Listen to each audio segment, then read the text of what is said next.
I think it's been long enough. Let's talk about Rise of Skywalker. Also, I got sick. Just like how people got sick of Star Wars. Ah! You heard it right. Star Wars Rise of Skywalker is just okay. Wowie zowie. I don't hate the film, but I don't immediately love it either. The end of a trilogy, end of a franchise arc, Rise of Skywalker isn't the worst Star Wars thing released to theaters, but it's definitely the weakest film of the sequel trilogy. It's the conclusion that I don't think anybody really expected and wanted to be made. It just couldn't have been helped. Carrie Fisher's passing was unfortunate, of course, but perhaps J.J. Abrams wasn't the best director or storyteller to cap off this page for the Star Wars series.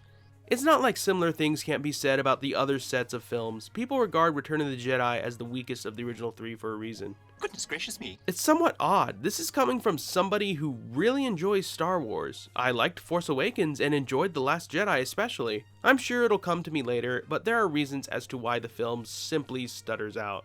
Pacing aside, what makes Star Wars great is that most of the time is that it's Star Wars. There's outer space action, sci-fi craziness, and a sense of intrigue, fun, and something larger than itself. If you don't mind your Star Wars media being just that, then by all means, enjoy Rise of Skywalker. Please do. I did. The film has great moments in it across the original and newer casts, stuff that entertained me as a Star Wars fan, as a fan of character-based storytelling. It was cool to see Daisy Ridley, John Boyega, and Oscar Isaac come into their own as their characters. The story ended with a sense of them finally having a sense of identity.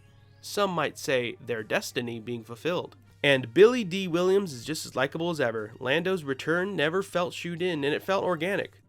Billy D. Williams. When are the meds gonna kick in? I'm turning into 80s movie stars.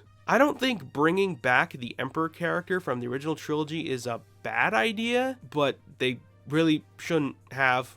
The Emperor, having survived the offense of Return of the Jedi, is back all decrepit and scraggly looking, but aside from one or two new Force powers, he's not as fun or interesting as I feel he could have been.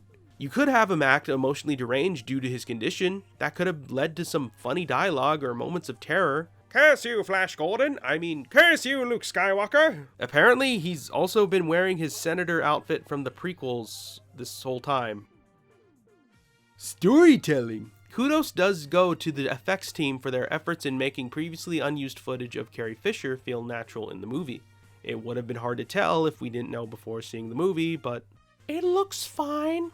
Elements of the story do seem amateurish, but I think the film pulls through specific themes alright. Endings are important to a story, but they're also hard to land. Rise of Skywalker is great for Star Wars fans of all kinds, but there have been better Star Wars movies made, even recently. I'm not thrilled by the movie we got, but I'm not pulling my hair over it either.